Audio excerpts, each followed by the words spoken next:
అంటే నాగ సాధువుల గురించి మనం మాట్లాడుకున్నాం కదా! ఒరిజినల్ నాగ సాధువులు ఎలా ఉంటారో ఒక చిన్న వీడియో చూపిస్తాను చూడండి. आप जो वीडियो में ये लोग देख रहे हैं, आज इनका इस दुनिया में आखिरी दिन है। जी हाँ, ये अपने परिवार और खुद की आज ही पिंडदान करने वाले हैं।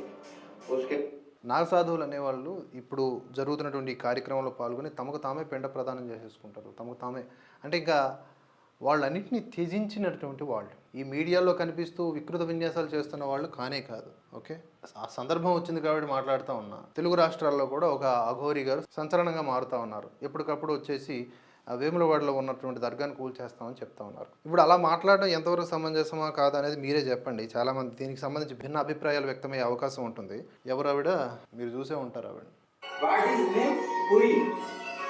Puri creation, making and eating that.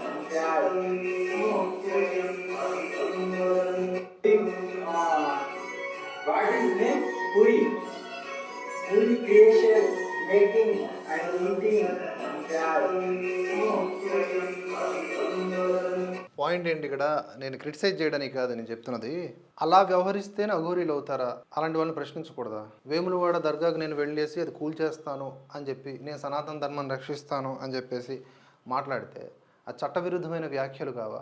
దాన్ని పట్టుకొని ఇదిగోండి ఈ హిందువులందరూ కూడా ఇంత ఉగ్రవాదంతో ఉంటారు, మనకు అంత సీన్ లేదు, మనం అసలు ప్రతిఘటించే శక్తే లేని వాళ్ళం, అలాంటిది ఇలా మాట్లాడి కేవలం వైరల్ అవ్వడం కోసమో లేకపోతే ఇంకేదో ఎందుకు అలాగా అర్ధరహితంగా అనాలోచితంగా మాట్లాడడం, వ్యవహార శైలి, వేషధారణ, భాష, ఇవన్నీ కూడా అభ్యంతరకరంగా ఉండేటట్లుగా ఎందుకు అలా వ్యవహరించడం అనేది నాకు ఇప్పటికీ అర్థం కాని పరిస్థితి. దీని చుట్టూతోనే మీడియా ఉండటం, అది చూసి మన వాళ్ళు కూడా కామెంట్లు చేయడం పాజిటివ్గా, ఇదే హిందుత్వం అనడం కానే కాదబ్బా. ఒకసారి ఆలోచించండి. మన హిందుత్వం అనేది జ్ఞానానికి సంబంధించింది, చైతన్యానికి సంబంధించింది. మహానుభావులు గురువులు ఎంతోమంది ఉన్నారు. చాగంటి కోటేశ్వరరావు గారు, గరికిపాటి గారు, పద్మాకర్ గారు, ఎంతోమంది మహానుభావులు ఉన్నారు. సంతోష్ కుమార్ ఘనపాటి వారు. వీళ్ళని మనం ఫాలో అయ్యి వాళ్ళు చెప్పేటటువంటి వ్యాఖ్యల్ని కనుక ఆలోచిస్తే అప్పుడు అర్థమవుతుంది మనం ఏంటి అనేది. అంతేగాని గుండు బాబాల్ని, మోసగాళ్ళని కాదు కదా. రెచ్చగొట్టే ప్రతివాడు హిందూ ధర్మరక్షకుడు అయిపోతాడు. ఒకసారి గుర్తుపెట్టుకోండి.